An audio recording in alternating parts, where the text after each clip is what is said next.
ইমাম মালিক রহমতুল্লাহ আলাইহি তার সময় একবার এরকম এক মহিলা ছিল, সে মৃত্যুবরণ করার পরে তাকে গোসল দেওয়ার জন্য আর এক মহিলা গেলেন তার কাছে।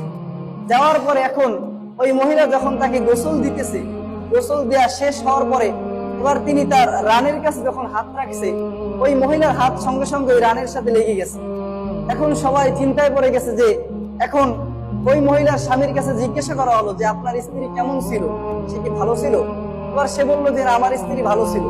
আবার যেই মহিলা গোসল দিছে তার স্বামীর কাছেও জিজ্ঞাসা করা হলো যে আপনার স্ত্রী কেমন, সেও বললো যে আমার স্ত্রী ভালো। তার সন্তানরাও বললো যে না, আমার মা অনেক ভালো। এই কথা যখন বললেন, এবার সবাই এবার চিন্তায় পড়ে গেল যে এখন ওইখান থেকে কিভাবে তাকে উদ্ধার করবে। এবার এক লোক বললো যে ওই ব্যক্তির হাত কেটে ফেলো, আর না হয় ওই ব্যক্তির চামড়া কেটে ফেলো। এবার ওই মহিলা সে বললো যে না, আমি আমার হাত কাটবো না, কারণ আমি তো নিরপরাধ।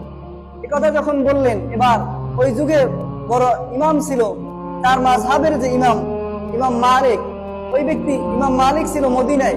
এবার তার কাছে সবাই চলে গেল, গিয়ে তার কাছে এই বিষয়গুলো বললো যে এই মহিলাকে গোসল দেওয়ার জন্য যখন গেছে তার হাতটা তার রানের সাথে লেগে গেছে। এখন ওই মহিলাকে তাকে পর্দার আড়ালে বসে ইমাম মালিক রহমতুল্লাহ আলাইহি তিনি জিজ্ঞাসা করলেন যে তুমি এখানে বসে এমন কোন কাজ করেছো কিনা, গোপন কোন পাপ করেছো কিনা, যার কারণে এই তোমাকে এরকম আল্লাহ এরকম আযাব দিয়েছে। এই কথা যখন বললেন, মহিলা বলতে চাইলেন না, তিনি বললেন যে আমি তো এমন কোনো কিছুই করিনি। এরপরে এক পর্যায়ে মহিলাকে যখন বললেন, তাকে ডাক দিয়ে বললেন যে আমি কিন্তু কোরআন হাদিসের মাপকাঠি দিয়ে আমি বুঝে ফেলবো যে তুমি কোনো পাপ করে থাকো। এই কথা যখন বললেন, সে কিছুতেই স্বীকার করলো না। এক পর্যায়ে সে বলল যে আমি এই মহিলার ব্যাপারে একটা ধারণা করেছিলাম যে তার ঘরের ভিতরে একবার এক পুরুষ গিয়েছিল, আর ওই মহিলা জানতো না সে কে ছিল। ওই পুরুষ ছিল ওই মহিলার তার ভাইয়ের ছেলে। ওই ভাইয়ের ছেলে, সে হলো ভাতিজা, তার সাথে দেখা দেওয়া তো জায়েজ আছে। 14 জন পুরুষে দেখা দেওয়া জায়েজ, তার ভিতরে কুকুর সাথে দেখা দেওয়া জায়েজ আছে। এখন ওই মহিলার কাছে ওই পুরুষ গেছে। এখন এই যে মহিলা গোসল দিছে, সে এবার মনে মনে ভাবছে যে আসলে মহিলাটাকে কত সুন্দর উপর থেকে দেখা যায়, কিন্তু সে তো ভিতরে এরকম, তার ঘরের ভিতরে আমি দেখেছি পর পুরুষ গেছে। সে যে এই ধারণাটা করেছে, কিন্তু তার ধারণাটা সম্পূর্ণ ভুল ছিল। এই ধারণা করার কারণে তার হাত ওইখানে আটকে গেছে।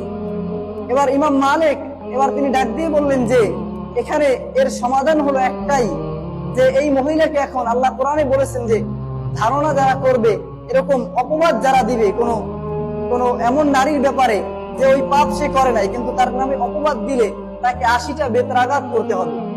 এই কথা যখন ইমাম মালিক বললেন, তখন